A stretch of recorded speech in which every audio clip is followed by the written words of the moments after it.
How does then, in the nicest way, an average guy train for one of the hardest races on planet Earth?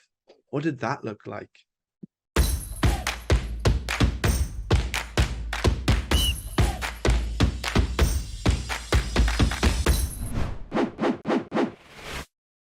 It looked like a lot of fear and a lot of pain. And yeah, I've got a bit of I don't have a running background. I tried the London Marathon back in 2012, so like 5 years before I signed up Yeah. for this race.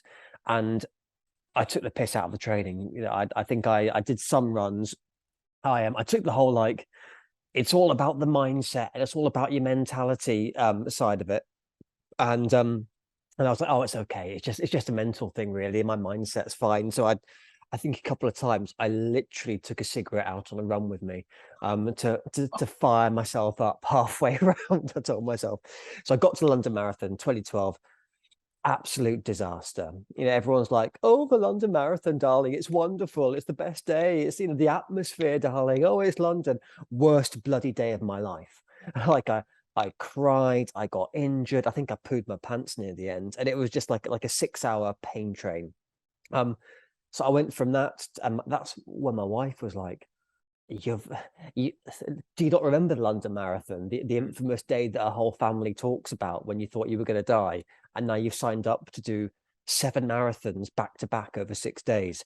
But how did I start training? I literally had to start running around the block, and that's how I did it.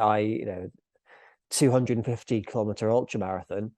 I had to start by running a kilometer, and it's not the glamorous way of doing it, but it's as they say, you run a kilometer and then you try and do 2 kilometers, and then I started doing park runs, and then I did a 10K, and I had to literally build myself up and up and up. And then you start to bring all of there's the running side of it. So I got up to, I was running like almost 100 kilometers a week I'd be running. And you think, I was living in Liverpool at the time, and Liverpool's an interesting place, but it ain't the Sahara Desert.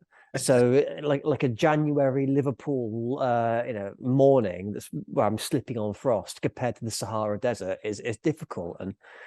But then there's also the mental side of it. And I don't mean the kind of like the David Goggins, strength and adversity sort of stuff. I actually mean like the planning and the preparation. Because Considerable. if you think of all the food that you have to eat normally in 7 days, because I was burning 10,000 calories a day in the desert, I was only able to carry about 2,500 calories. And, my backpack, it weighed, what was it?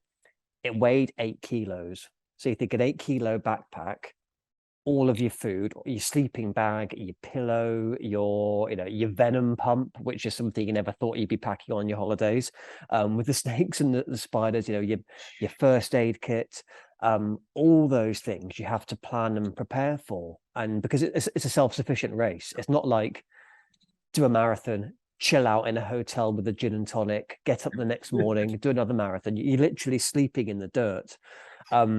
So that's like I'm short-sighted. I wear contact lenses. How do you do your contact lenses in the desert with no mirror, no sink, even these little things? And that's what I found undid like a lot of competitors. Like if your shoelace breaks, what do you do? If your blisters come up, what do you do? If like all these things, there's no one, there's medics to pull you out of there.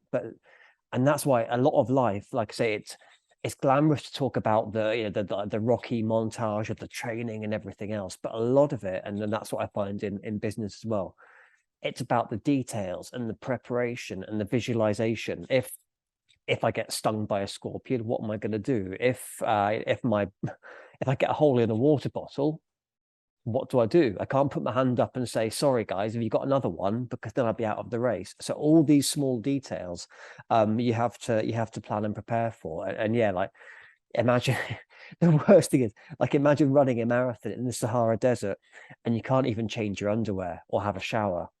And then you have to get up the next day. And so that's my one luxury. I think I'd done 4 marathons in 4 days through that heat and that sand and that sweat and that salt, and then changing my pants was the best.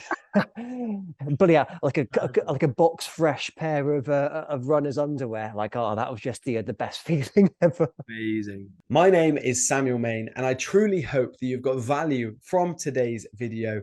If you have, please do hit like and subscribe down below, and I'll see you in the video tomorrow.